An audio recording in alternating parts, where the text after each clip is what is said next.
Hi friends, welcomes to Phoenix Bird. நாம் இப்போது பாலக் பன்னீர் மசாலா எப்படி செய்கிறதுன்னு பார்க்கலாம்.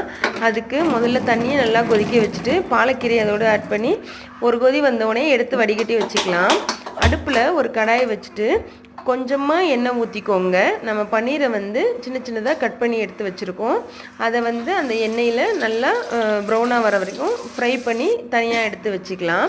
இப்போது வேக வச்சுருக்க பாலக்கீரையை ஒரு மிக்சி ஜாரில் மாற்றிக்கோங்க.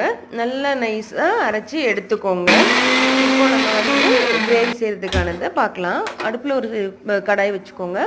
அதில் கொஞ்சமாக எண்ணெய் சேர்த்துட்டு தாளிக்கிறதுக்கு தகுந்த கொஞ்சமாக சோம்பு, பட்டை, கிராம்பு, ஒரு 2 பெரிய வெங்காயம், ஒரு 2 பச்சை மிளகாய் நம்ம நல்லா வதக்கிக்கோங்க.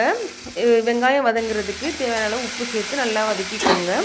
இப்போது 1 டீஸ்பூன் அளவுக்கு இஞ்சி பூண்டு பேஸ்ட்டு, ஒரு 2 பெரிய தக்காளி நறுக்கி வச்சுருக்கேன், அதையும் அது கூட ஆட் பண்ணி நல்லா வதக்கி எடுத்துக்கோங்க. மசாலாவுக்கு குழம்புக்கு தேவையான மசாலான்னு பார்க்கலாம். கரம் மசாலா, குழம்பு மிளகாய் தூள், பெப்பர் தூள், கொஞ்சமாக மஞ்சள் தூள் சேர்த்து மசாலா வாசனை போகிற வரைக்கும் நல்லா வதக்கி எடுத்துக்கோங்க. இப்போது நம்ம அரைச்சி வச்சுருக்க பாலக்கீரையை அதோட ஆட் பண்ணிக்கோங்க. தேவையான அளவு தண்ணி சேர்த்து ஆட் பண்ணிக்கோங்க. நல்லா கொதித்ததும் நம்ம ஃப்ரை பண்ணி வச்சுருக்கோம் இல்லையா பன்னீர், அதில் போட்டுட்டு ஒரு சிம்மில் வச்சுட்டு ஒரு 10 மினிட்ஸ் நல்லா திக்காக கிரேவி பதத்துக்கு வர அளவுக்கு ஒரு 10 மினிட்ஸ் நல்லா மூடி வச்சுக்கோங்க. 10 மினிட்ஸ்க்கு அப்புறமா எடுத்து பார்த்தா நல்ல சுவையான பாலக் பன்னீர் மசாலா நம்மளுக்கு ரெடி ஆயிரும்.